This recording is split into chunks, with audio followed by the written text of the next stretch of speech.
صلوا على محمد وآل محمد. اللهم صل على محمد وآل محمد. اللهم صل على محمد وآل محمد. اللهم صل على محمد وآل محمد.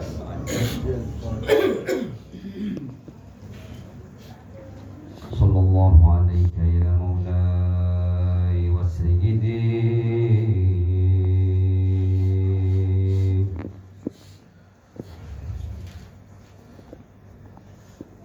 يا رسول الله. صلى الله عليك يا مولاي وسيدي وحبيبي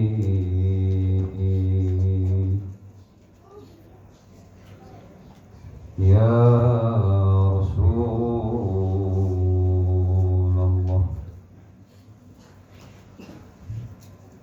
صلى الله عليك وعلى أهل بيتك الطيبين الطاهرين المظلومين.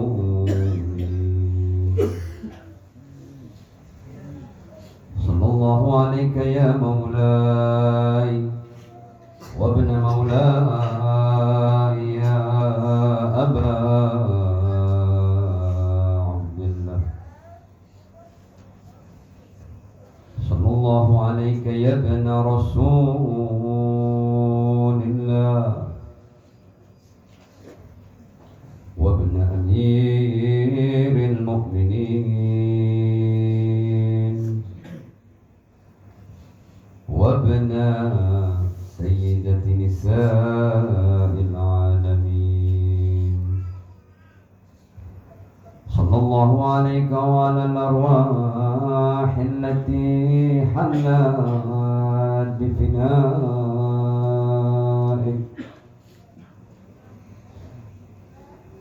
عليكم منا جميعا سلام الله أبدا ما بقينا وبقي الليل والنهار، ولا جعله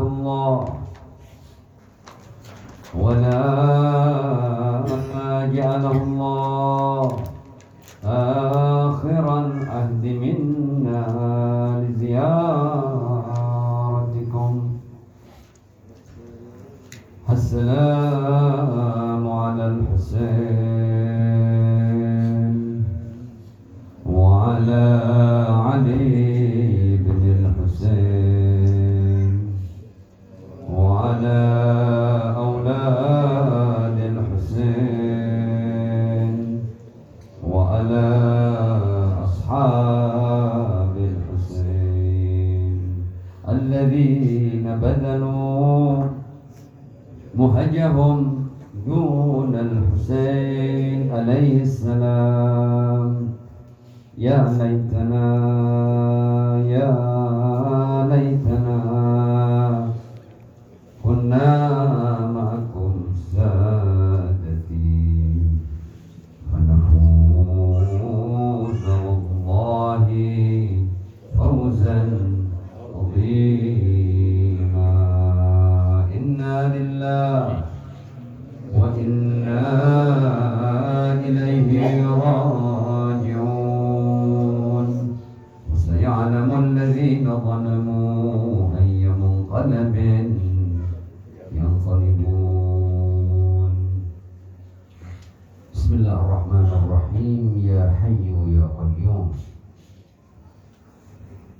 يا حي يا قيوم برحمتك نستغيث فأغثنا ولا تكلنا إلى أنفسنا طرفة عين وأصلح لنا شأننا كله. الحمد لله رب العالمين بارئ الخلائق أجمعين، والصلاة والسلام على أشرف وأفضل أنبيائه ورسله حبيبه ونجيبه وصفيه وخيرته على خلقه، والمحمود الأحمد العبد المؤيد المصطفى الأمجد أبي القاسم المصطفى محمد. اللهم صل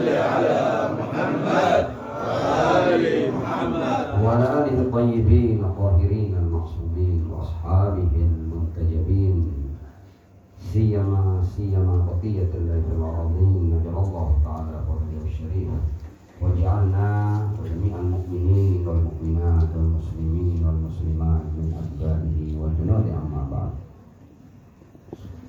Para guru yang saya muliakan, ikhwani wa akhwati al-azza, para pecinta Rasul dan keluarga sucinya, para pecinta Al-Husain dan para sahabatnya, aku lakum jami'an assalamualaikum warahmatullahi wabarakatuh. Waalaikumsalam warahmatullahi wabarakatuh. Majelis yang syarat dengan berkah. Setiap majelis yang dikaitkan dengan Allah Subhanahu wa taala, dengan insan-insan pilihannya, dengan para nabi, para rasul, dengan sayyidul anbiya wal mursalin, dan dengan keluarga suci beliau alaihi wassalam, majelis seperti ini tentu dipenuhi dengan berkah dan kemuliaan. Majelis yang kita semua telah mendengar dari para imam suci Ahlul Bait alaihi wassalam, majelis yang punya kekuatan menghidupkan hati. Manusia secara ragawi bisa hidup, namun kehidupan rohani manusia, kehidupan hati manusia jauh lebih tinggi daripada kehidupan ragawinya. Boleh jadi manusia hidup, tapi pada hakikatnya mereka mati. Majelis yang terkait dengan manusia suci adalah majelis yang kata para maksum alaihi wassalam dapat menghidupkan hati. Artinya majelis ini kalau seandainya kita datang dengan an-niyah as-shadiqah dan dengan niat yang tulus, majelis ini punya kekuatan yang luar biasa, bisa mengantar kita ke tempat-tempat yang paling tinggi di sisi Allah Subhanahu wa taala. Karenanya kadang-kadang kita ketika bersama Ahlul Bait, walaupun di malam-malam duka seperti ini, kita tidak bisa memilih apakah kita akan bersuka cita atau kita akan berduka cita. Kalau kita melihat musibah Ar-Rasul, musibah Ahlul Bait alaihi wassalam, dan diantaranya adalah musibah Al-Husain ibn Ali bin Abi Thalib alaihi salam, tentu tidak ada orang yang waras dan sehat kecuali akan berduka. Tapi berkah dan kemuliaan serta berbagai macam nikmat yang tersimpan dalam majelis duka Al-Husain juga kita tidak bisa untuk tidak mensyukurinya. Dan tidak mungkin nikmat itu kita sambut dengan duka. Memang bersama Ar-Rasul, bersama Ahlul Bait, sukacita dan duka cita selalu bercampur. Bahkan kita tidak bisa membedakan apakah kita akan berduka atau kita akan bersuka. Hal ini juga dialami oleh mereka yang hadir di padang Karbala. Kita semua telah mendengar dari para guru kita bahwa di sepanjang perjalanan Al-Husain dari Madinah sampai Karbala, bahkan di malam Asyura, mereka bersenda gurau, mereka tertawa karena mereka tahu bahwa mereka akan menghadapi sesuatu yang luar biasa dari Allah Subhanahu wa taala. Karenanya seperti itulah sifat dari majelis-majelis yang terkait dengan Ar-Rasul dan keluarga sucinya, majelis yang campur aduk. Anda bersuka cita, Anda berpahala. Anda berduka cita, Anda berpahala. Intinya Anda bersama Ahlul Bait. Ketika Anda bersama Ahlul Bait, seperti apapun keadaan Anda pasti mendapatkan berkah dan anugerah dari Allah Subhanahu wa taala. Shallu ala Muhammad wa ali Muhammad. Allahumma shalli ala Muhammad wa ali Muhammad. Wa'ajjil farajahum. Tentu mendapat kesempatan untuk berbicara di majelis Al-Husain adalah sebuah kehormatan yang tidak bisa dibeli dengan apapun. Sebagaimana hadir di majelis ini juga adalah sebuah kesempatan yang juga tidak bisa dibeli dan ditukar dengan apapun. Saya akan mengambil waktu yang tersedia untuk berbagi bukan sesuatu yang belum antum ketahui, sesuatu yang perlu kita angkat kembali, kita renungkan kembali, kita maknai kembali. Karena manusia itu punya penyakit yang namanya nisyan. Di antara kelemahan manusia adalah al-ghaflah. Nah, majelis-majelis seperti ini, majelis dzikra, itu di antara fungsinya adalah mengingatkan kita kembali kepada makna kehidupan yang sebenarnya.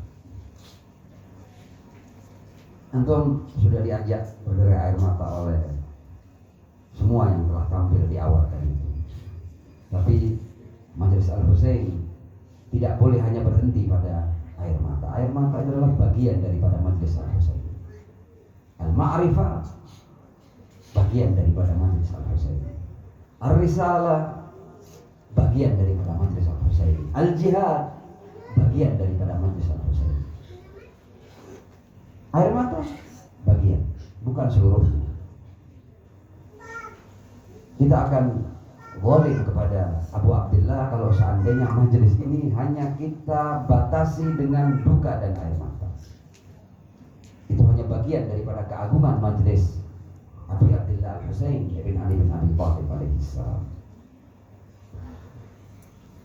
Saya pada kesempatan malam ini, saya dari tadi berpikir kira-kira setelah kita tampil dari majelis ke majelis ya, kemudian juga di mana-mana ada majelis tema demi tema telah disampaikan. Kadang-kadang bukan hal yang ringan bagi pembicara untuk kemudian memilih tema kira-kira apa yang tepat untuk dibicarakan, supaya bukan menjadi sesuatu yang berulang-ulang, meskipun pengulangan itu perlu.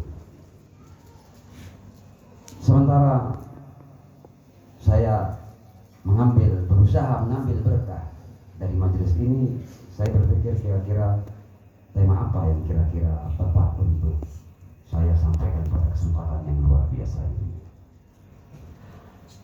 Saya melihat bahwa ada baiknya di malam ini kita sedikit menelusuri kenapa dan mengapa sampai Al-Husain ibn Ali bin Abi Thalib alaihissalam itu mempersembahkan semua yang dia miliki, mengorbankan semua yang dia miliki. Apa alasan dibalik perjuangan dan pengorbanan suci Al-Husain ibn Ali bin Abi Thalib alaihissalam? Tapi tema ini adalah bukan tema yang ringan, tema yang sebenarnya berat dan menjadi tanggung jawab setiap mereka yang hendak memperingati perjuangan dan pengorbanan suci Al-Husain bin Ali bin Abi Thalib untuk menyampaikan dengan berbagai macam keterangan agar menjadi mafhum, agar menjadi makbul, agar menjadi rasional. Kenapa sampai Al-Husain melakukan pengorbanan yang luar biasa seperti ini? Kita akan manfaatkan waktu ini untuk kita membahasnya sederhana. Mudah-mudahan saya bisa sampai pada kesimpulan yang sedikit menjawab alasan dibalik perjuangan dan pengorbanan suci Al-Husain bin Ali bin Abi Thalib alaihissalam. Ma'assalati ala Muhammad wa ali Muhammad. Allahumma sholli ala Muhammad wa ali Muhammad. Wa ajil. Nah, kalau kita lihat sebenarnya keberadaan ini adalah sebuah anugerah, sebuah nikmat besar,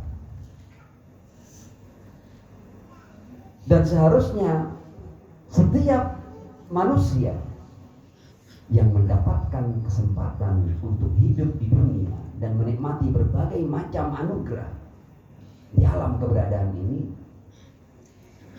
sewajarnya dan seharusnya mereka itu bersyukur, mereka itu berterima kasih, mereka itu ingat kepada siapa yang memberikan semua nikmat dan anugerah ini. Tapi dasar manusia, ada banyak manusia-manusia yang mereka tidak hanya berterima kasih, yang tidak hanya tidak menghargai berbagai macam anugerah ini, tapi kemudian mereka melakukan hal-hal yang melampaui batas, mengabaikan Tuhannya, mengabaikan pemberi nikmatnya. Dan bukan hanya itu, melakukan berbagai macam kerusakan di muka bumi, sementara dia mendapatkan semua nikmat dari Allah Subhanahu wa ta'ala. Karena itu umat manusia, kalau kita mau bagi, ada mereka yang percaya kepada Tuhan, beriman kepada Allah, dan ada manusia-manusia yang tidak pernah peduli dari mana keberadaan ini datang, dari mana nikmat-nikmat ini datang. Mereka menggunakan nikmat-nikmat ini tanpa ingat siapa penganugerahnya, siapa pemberinya. Dan seandainya mereka hanya tidak peduli kepada sang pemberi dan sang penganugerah, tanpa kemudian mereka melakukan berbagai macam kerusakan dan kezaliman, boleh jadi mereka akan dibiarkan. Tapi ada manusia-manusia yang bukan hanya tidak bersyukur, tapi kemudian mereka melakukan fasad fil ardh. Mereka tidak hanya bersyukur, tapi mereka melakukan kerusakan. Mereka merongrong hamba-hamba Allah. Mereka berusaha merebut nikmat-nikmat yang Allah berikan kepada hamba-hamba Allah. Dan di situ kemudian lahir perjuangan, lahir pengorbanan. Ada hamba-hamba sejati Allah yang tidak rela. Ada hamba-hamba Allah yang cerabut haknya, yang diinjak-injak, yang dieksploitasi, yang dibodohi, yang dijajah. Itu salah satu alasan besar dibalik kenapa Al-Husain bin Ali bin Abi Thalib mengorbankan semuanya ini demi melawan kezaliman, demi menegakkan keadilan. Urusannya hanya ini. Kalau seandainya keadilan tidak diusik, mereka tidak mengaku hamba-hamba Allah yang lain, boleh jadi akan dibiarkan oleh Al-Husain. Biar Allah yang menghukumnya. Tapi ketika kalian hidup di dunia, kalian tidak hanya tidak berterima kasih, tapi kemudian kalian menjajah, kalian merongrong, kalian menghancurkan, kalian merusak, maka ada hamba-hamba Allah seperti Al-Husain bin Ali bin Abi Thalib yang akan menghadapi kalian. Itu adalah salah satu alasan yang mungkin bisa kita tangkap kenapa Al-Husain berkorban. Dan ini juga terkait dengan nanti, terakhir nanti. Terakhir itu ketika insan ilahi terakhir yang kemudian masuk dalam ayat walaqad katabna fiz zabur min ba'di dzikr annal arda yarithuha ibadiyas salihun. Ternyata ketika hamba-hamba Allah yang soleh ini mewarisi bumi, apa hasilnya? Hasilnya adalah yamla'ul arda qistan wa adla kama muliat zulman wa jawra. Anda bermaksiat silahkan, Anda tidak taat kepada Allah silahkan, tapi untuk diri Anda. Tapi ketika Anda menginjak-injak hamba Allah, Anda berhadapan dengan hamba-hamba Allah yang lain.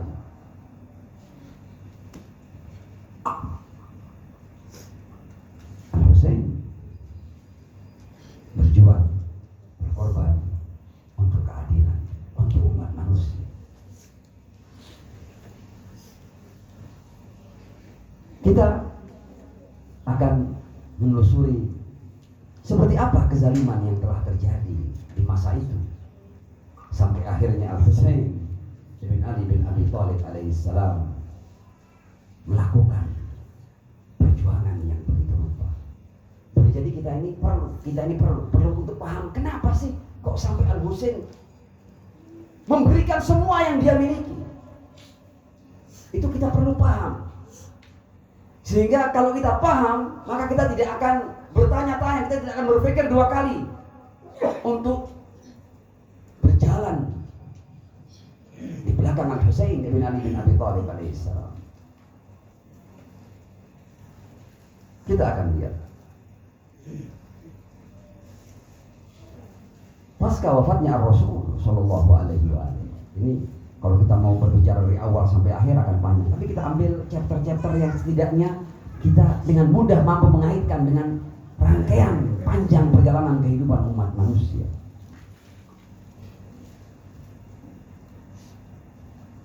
Pasca wafatnya Rasul Shallallahu Alaihi Wasallam, keberhasilan puncak Rasul itu ketika mengangkat tangan Ali bin Abi Thalib alaihissalam di bulan sebelum bulan ini, di bulan kemarin yang kita peringati Yaumul Ghadir. Man kuntu maula fahadha aliyyun maula. Risalah ilahi itu kaitannya dengan siapa yang menjalankan risalah ini. Dunia ini terbagi menjadi dua kelompok. Orang-orang yang bertuhan dan ingin hidup dengan ketentuan Allah Subhanahu wa taala, dan orang-orang yang tidak bertuhan atau bertuhan tapi tidak mau hidup dengan ketentuan Tuhan. Hanya ada dua kelompok ini. Kalau orang cuma bertuhan tapi kemudian dia tidak tahu dia ketika mau bertuhan itu seperti apa bertuhannya, maka dia seakan tidak bertuhan.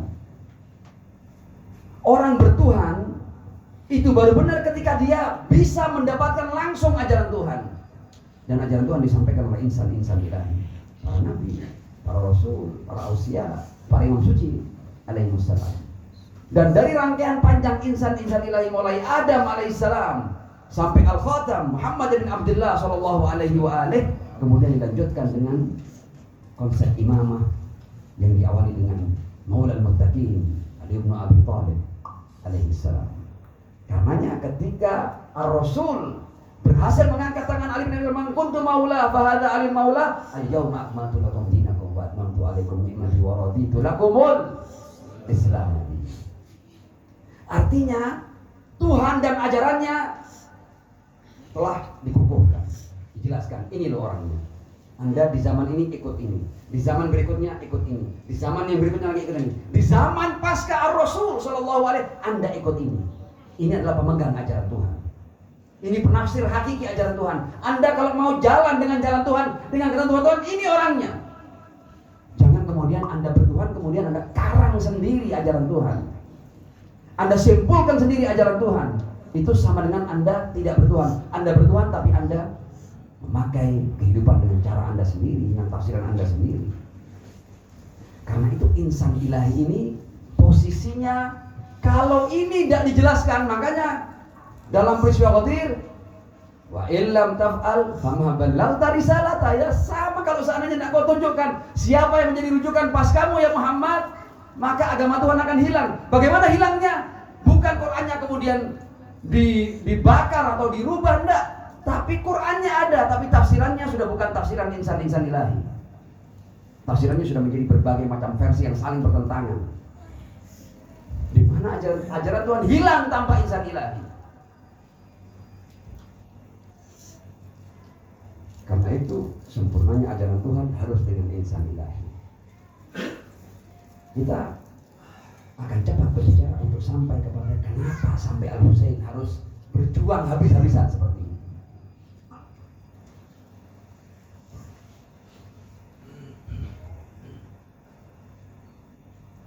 Pasca wafatnya Ar-Rasul dan setelah pengukuhan Ali bin Abi Thalib alaihissalam, kemudian para taghut, para zalimun berusaha untuk melawan apa yang telah dikukuhkan oleh Ar-Rasul Shallallahu Alaihi Wasallam, dan tanda kutip berhasil mereka. Bukanlah berhasil mereka. Mereka berhasil memarginalkan Ali bin Abi Thalib alaihissalam. Ada keadaan-keadaan yang masih bisa ditoleransi karena masih belum puncak. Jadi Al-Husain itu sudah pada titik di mana dia harus mengambil pengorbanan yang seperti ini. Kita lihat sedikit.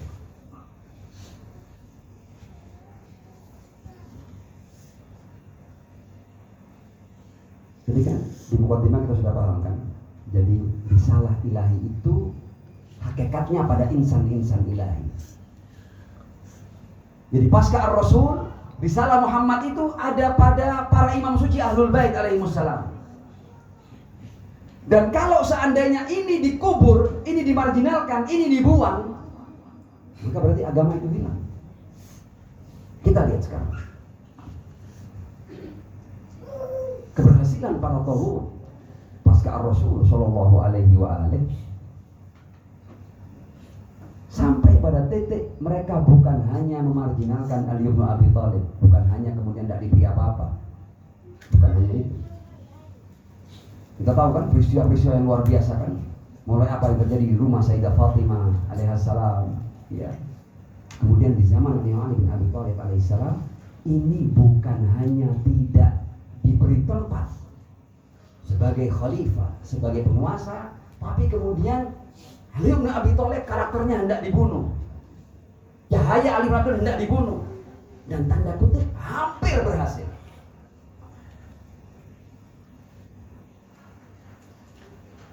Kita masuk ini supaya kita kembali, oh ternyata seperti itu. Anda tahu, sosok yang punya semua fadhail ini, yang sampai kata Rasul, ya Ali, la yuhibbuka illa mu'min wa la yubghiduka illa munafiq. Sosok ini sampai pada titik umat Islam memeranginya.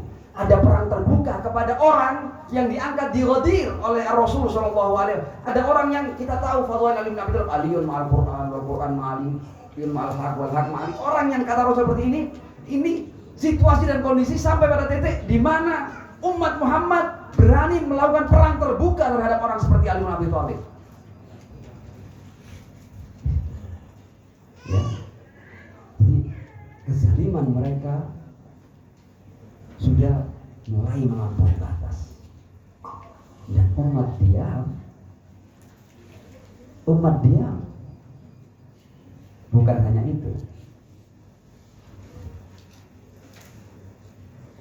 Perbuatan melampaui batas ini terus sampai mereka bisa meracuni masyarakat sehingga di perang Siffin.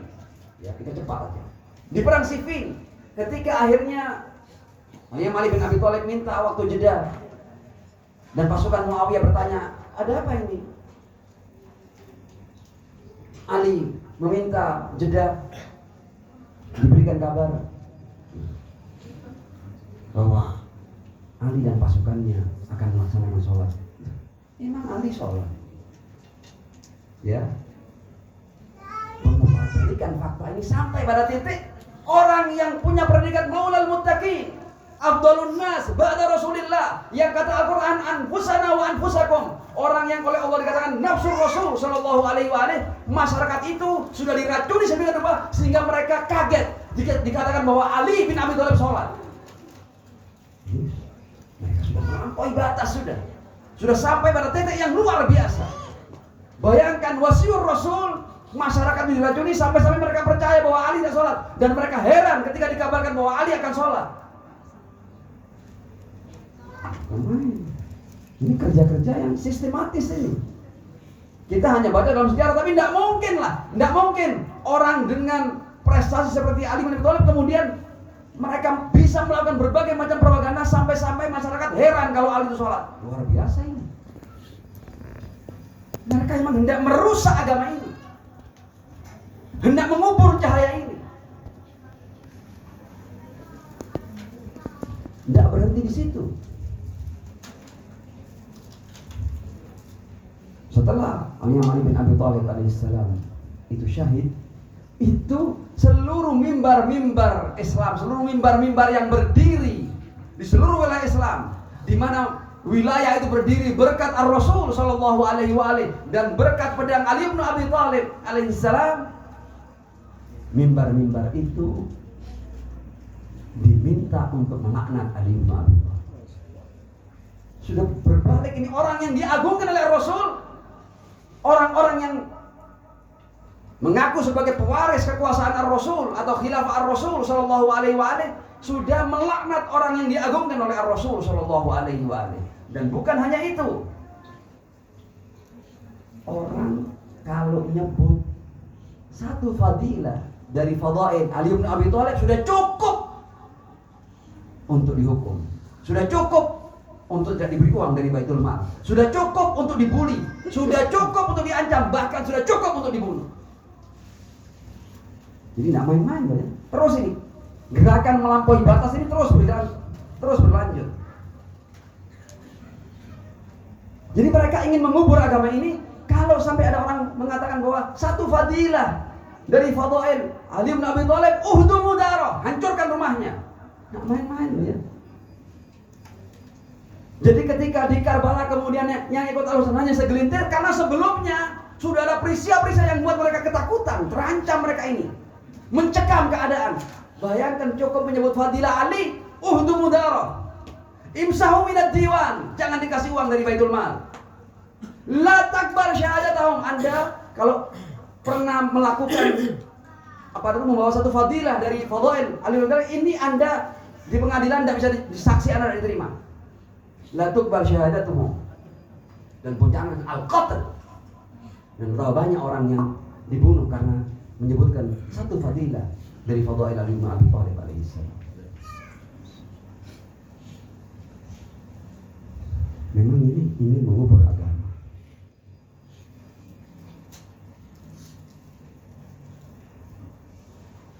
Terus berlangsung.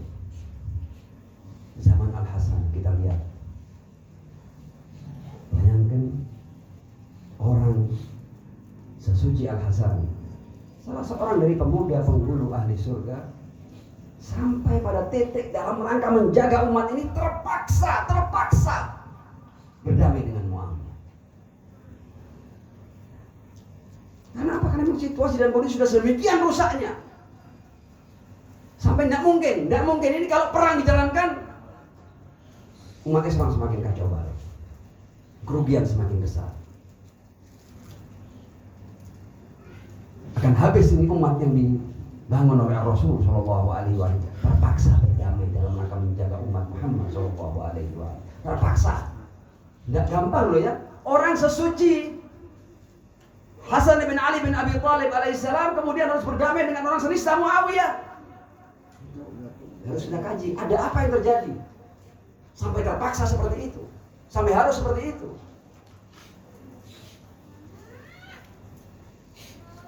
Nah, dan ketika akhirnya kekuasaan sampai pada Yazid sudah sampai pada titik la'ibad Hashimu bil mulk fala khabarun ja'a wala wahyun nazal.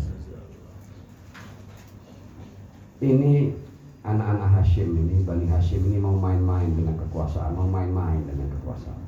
Laibat Hashim bil mulk. Muhammad itu membual.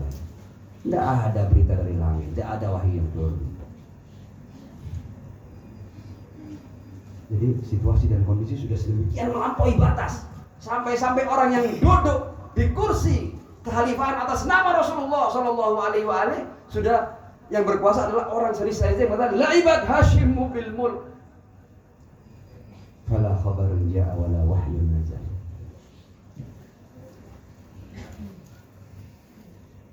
Bahkan para sejarawan ahli sunnah pun ketika mengomentari puisi atau syair yang dibaca oleh Yazid ini, mereka mengatakan hadal muruk minad din, ini keluar dari agama sudah.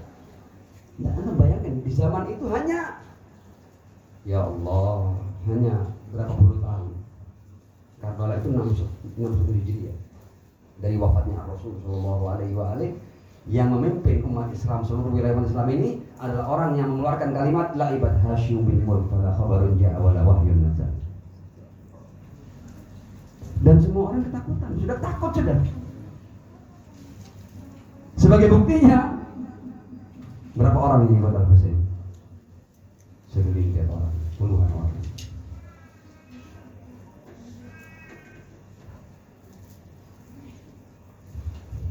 Bukan hanya itu, Yazid sudah mengambil langkah untuk la tubqu li ahli hadzal bait baqiyah.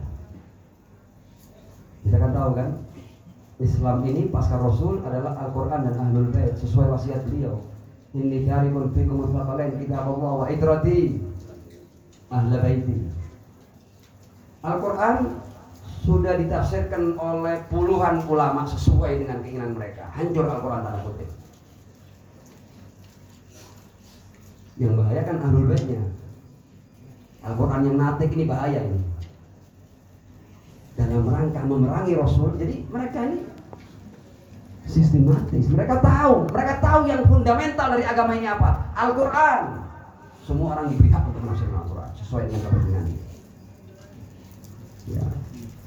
Tafsiran yang penuh dengan tahrif, yang tendensius, yang berangkat dari kejahilan. Kemudian Ahlul Baitnya ini harus dihabisi, harus genosida. La tuqu, ini kalimat mereka ini. La tuqu li ahli hadzal bait baqiyah. Antum tahu situasi dan kondisi sebelumnya itu, bayangkan ya, yang saya tadi katakan bahwa Rasul mengatakan ya Ali la yuhibbuka illa mu'min wa la yubghiduka illa munafiq. Mereka mengatakan ketika akhirnya ada orang-orang yang memerangi, artinya kalau membenci Imam Ali saja itu adalah kemunafikan, bagaimana dengan memeranginya? Tapi mereka berubah di ucapan Rasul bahwa mereka yang memerangi Ali bin Abi Thalib beristihad dan salah. Kalau beristihad dan salah masih dapat pahala satu.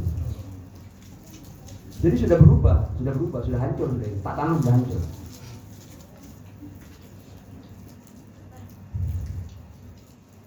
Di situasi dan kondisi yang seperti itulah kemudian Al-Husain membuat kata-kata ini, wa alal islamis salam idza budiyatil ummah bira'i mithla Yazid.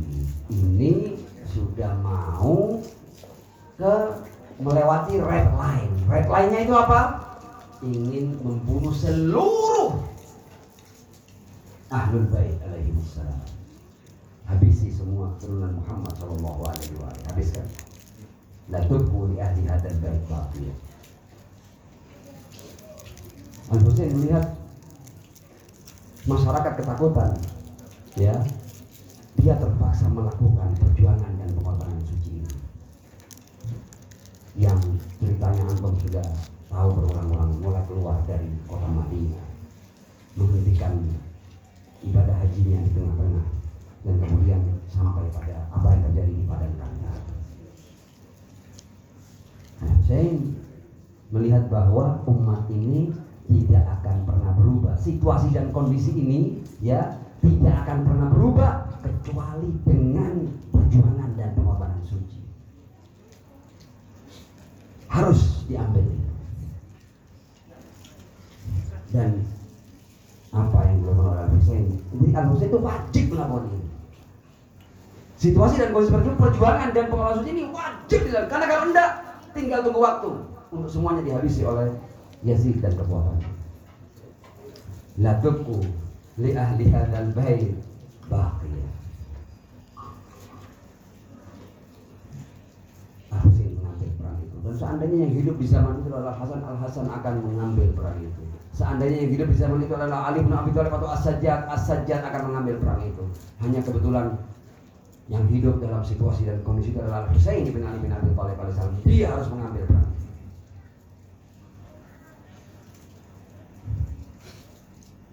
Tapi kemudian Karbala menjadi suatu perjuangan dan pengorbanan suci yang hanya dalam waktu sebentar menghancurkan kekuasaan Bani Umayyah. Hancur kekuasaan. Orang ketika melihat akhirnya manusia suci itu berkorban seperti itu, melihat kekejaman dan kekejian penguasa ini, akhirnya darah Al-Husain. Ini darah Al-Husain yang membangkitkan manusia. Jadi harus dengan darah memang. Kalau dengan nasihat sudah cukup Rasul menasihati mereka, sudah cukup Ali bin Abi Thalib menasihati mereka, sudah cukup Al-Hasan, sudah cukup Sayyidah Fatimah, cukup sudah, lebih dari cukup. Kalau kalimat umat tidak berubah, tidak ada perubahan umat. Cara ini harus diambil. Jadi Al-Husain wajib melakukan ini. Ini kewajiban bagi. Karena kalau tidak, yang disasar adalah astagfirullah ini. Al-Qurannya sudah ditafsirkan dengan semau-mau mereka, Ahlul Baitnya akan digenosida. Jadi kalau Al Husain diam, tetap terjadi pembantaian itu, tapi tanpa syiar. Ya, jadi seandainya Al Husain sudah, ya, kan sebagian menyarankan kan, kamu pergi ke sana loh. Kamu kira mereka ini akan diam loh? Mereka sudah punya agenda untuk melakukan pembunuhan, sudah punya agenda untuk melakukan genosida. Bodoh kalau kemudian aku diam hanya menunggu sampai orang ini membunuhku. Aku akan jadikan niat mereka membunuhku sebagai perjuangan abadi. Jadi Al Husain bukan bodoh. Sementara sebagian orang yang picik kemudian masih berani menyalahkan Al Husain, dan bahkan sebagian keturunannya malu-malu untuk memperingati perjuangan suci Al Husain. Mereka dianggap ketika Al Husain kalah ini tidak layak diperingati. Bodohnya mereka itu. Tidak mengerti arti perjuangan, tidak mengerti arti pengorbanan. Memang mereka tidak pernah belajar syahadah. Emang syahadah itu kehidupan. Syahadah adalah kematian di dunia, tapi kehidupan abadi. Saya yakin sebagian daripada keturunan Rasul Shallallahu Alaihi Wasallam yang malu-malu memperingati Al Husain karena menganggap bahwa ini kekalahan, memalukan, tidak perlu diperingati. Tidak paham mereka risalah syahadah. Yang terbukti darah Al Husain yang sampai sekarang itu mengawal keadilan di muka bumi. Yazid zaman yang menghadapi adalah Husain zaman. Realita. Semua yang menghadapi Yazid zaman semboyannya adalah labbaik ya Husain. Labbaik ya Husain. Qulu jami'an labbaik ya Husain. Labbaik ya Husain. Labbaik ya Husain. Labbaik ya Husain. Labbaik ya Husain. Jadi yang perlu kita tanamkan dalam diri kita ini, tolong jangan hanya batasi majelis Al Husain dengan duka dan tangisan. Itu harus wajib duka dan tangisan. Hanya orang-orang yang tidak punya hati yang tidak berduka dan tidak menangis. Tapi bukan hanya dalam duka dan tangisan. Ini urusannya adalah pertarungan antara hak dan batil. Pertarungan antara Tuhan dan orang-orang yang ingin melawan Tuhan. Sallu ala Muhammad wa ali Muhammad.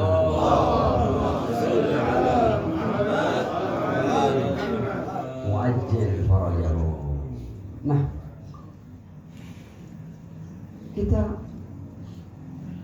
akan belajar dari pahlawan-pahlawan Karbala di bagian akhir, karena ini adalah malam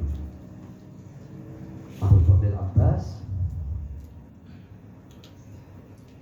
Kita akan sedikit mengenang Abu Fadl Abbas. Jadi semua pahlawan Karbala itu adalah orang-orang yang memahami makna perjuangan dan pengorbanan suci. Mereka tahu darahnya tidak akan bertumpah sia-sia. Ya, ini filosofi syahadah itu harus kita yakini. Ini agama ini kalau kita tidak memahaminya, tidak meyakininya, ya percuma. Agama ini akan berarti bagi kita kalau kita meyakini. Ya, harus ada iman. Iman itu artinya Anda meyakini bahwa syahadah adalah kehidupan. Sementara sebagian orang masih takut-takut, ya. Mereka masih takut nanti kita diperangi, nanti kita dibunuh, tidak jalan, tak jalan itu. Padahal justru dengan syahadah akan terjadi kehidupan abadi. Kita ini kalau tidak syahid, ya hidup kita dari sejak lahir sampai kita mati 40 tahun, 50 tahun, 60 tahun, kehidupan yang wajar. Semua punya kehidupan itu. Bahkan mohon maaf, kambing dan domba pun juga punya kehidupan yang seperti ini. Diawali dengan kelahiran dan kematian. Tapi ketika Anda gugur mati sebagai syahid, Anda akan abadi bal ahya'un inda rabbihim yurzaqun. Mereka berpikir dengan membunuh Al Husain, mereka berhasil membunuh risalah Rasul Shallallahu Alaihi Wasallam. Justru mereka dengan membunuh Al Husain, mereka mengabadikan Al Husain. Dan buktinya sekarang ini Al Husain abadi. Bahkan di tempat seperti ini semua antum terlibat dengan Al Husain, terlibat dengan perjuangan yang sudah puluhan abad yang lalu. Anda membunuh Al Husain, Anda mengabadikan Al Husain. Itu makna syahadat. Jadi syahadat itu benar-benar kehidupan. Dan ini tidak bisa, ya, tidak bisa kita berani menghadapinya kalau kita tidak meyakininya. Karenanya masalah iman dan keyakinan ini penting. Jadi kalau kita cuma ikut, tapi kita tidak yakin, ya kita takut. Tapi kalau Anda ikut dengan keyakinan, dengan iman, Anda tidak takut. Bahkan Anda ingin mengejar syahadat. Dan apa? Madrasah Karbala sudah punya pelajar-pelajar yang lulus, yang bahkan mereka antri untuk persembahkan jiwanya di jalan kebenaran. Jadi Madrasah Karbala ini sudah melahirkan lulusan sepanjang generasi umat Muhammad sallallahu alaihi wa alihi. Shallu ala Muhammad wa ali Muhammad. Wajib suara jarum. Karena itu, kalau kita mau belajar dari salah satu dari pahlawan yang ada di padang Karbala, kita akan belajar dari Al-Abbas bin Ali bin Abi Thalib alaihi salam. Saya akan mengambil bagian ini saja.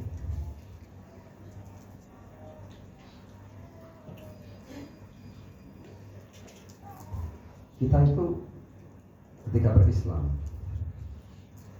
ketika meyakini agama ini, kita juga harus sampai pada keyakinan bahwa Rasul dan keluarga sucinya, apalagi berahlil bait ya, bertasyayyu ya, itu kita harus sampai pada keyakinan bahwa Rasul dan keluarga sucinya itu benar-benar lebih mulia daripada diri kita, daripada ayah-ayah kita, daripada ibu-ibu kita, daripada anak-anak kita, daripada semua yang ada ini, bahkan dari dunia seisinya. Kita harus sampai pada keyakinan ini. Karena kalau enggak, berwilayah dan berahlul bait belum sampai pada makna sebenarnya. Kita akan belajar dari Abbas bin Ali bin Abi Thalib alaihissalam di bagian di chapter yang pendek dari peristiwa Karbala. Bagaimana kita belajar bahwa ini orang sudah lulus, artinya dia sudah tidak melihat dirinya. Dia melihat Al-Husain, dan Al-Husain itu bukan sosok, bukan jasadnya, bukan. Al-Husain adalah nafsur risalah. Inni tarikun fikum at-thaqalain kitabullah wa itrati ahla baiti. Husain ini bukan cuma raga, bukan cuma jasad, bukan cuma abang, tapi dia adalah hakikat risalah. Jadi risalah Muhammad ada pada jiwa Al-Husain, hidup pada jiwa Al-Husain. Dalam peristiwa ketika akhirnya Abu Bakar Abbas berhasil menerobos pasukan dan sudah berhasil mengisi kirbahnya, dia kan juga kehausan kan? Dia juga kehausan. Artinya secara syariat boleh dia minum untuk kemudian dia dapat kekuatan, kemudian untuk mengantar air ini ke putri-putri Al-Husain di kemah sana yang kehausan. Ya kan? Secara syariat boleh tidak boleh? Boleh, Abbas minum boleh. Tapi Abbas seorang wali sejati, dia sudah sampai pada titik di mana dia paham bahwa Al-Husain jauh lebih mulia daripada dirinya. Ketika dia sudah berhasil memenuhi kirbahnya, ketika dia hendak melihat segarnya Sungai Furat. Orang kalau haus itu, orang kalau pingsan dan dia kehausan, itu Anda tempelkan air, itu secara tidak sadar dia bisa minum air itu. Dia sudah tidak berdaya untuk tidak minum.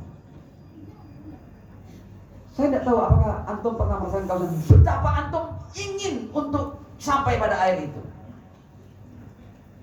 Bayi saja, kalau kemudian ibunya telat memberi air susu, dia akan menangis, teriak-teriak, dan teriakannya itu akan memekakkan telinga.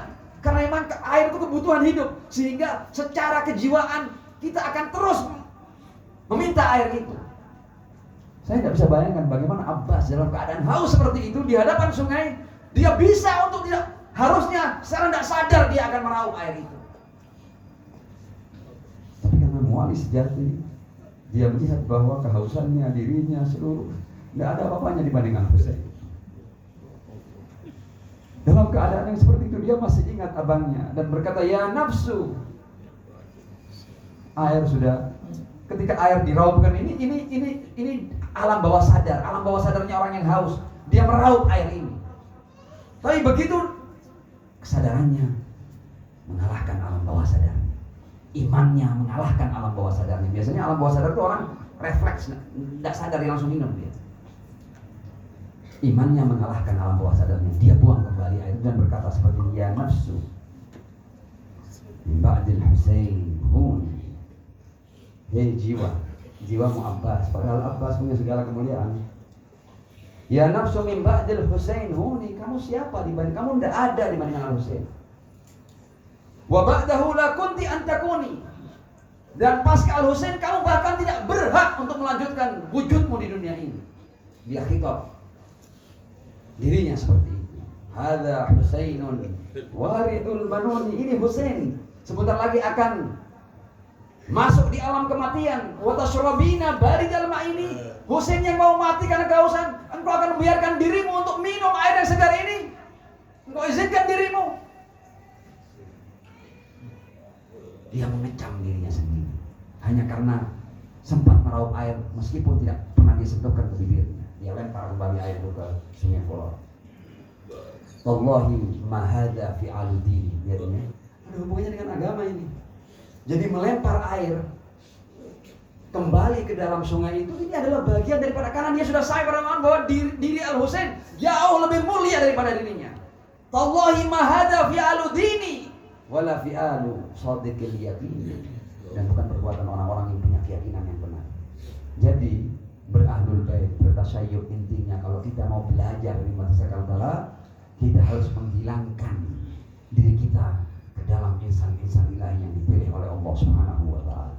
Dan pada saatnya nanti mudah-mudahan kita semua termasuk orang-orang yang mempunyai perangai Abbas dalam melayani sahibil asri wassalam. Assalamualaikum ya Aba Abdullah.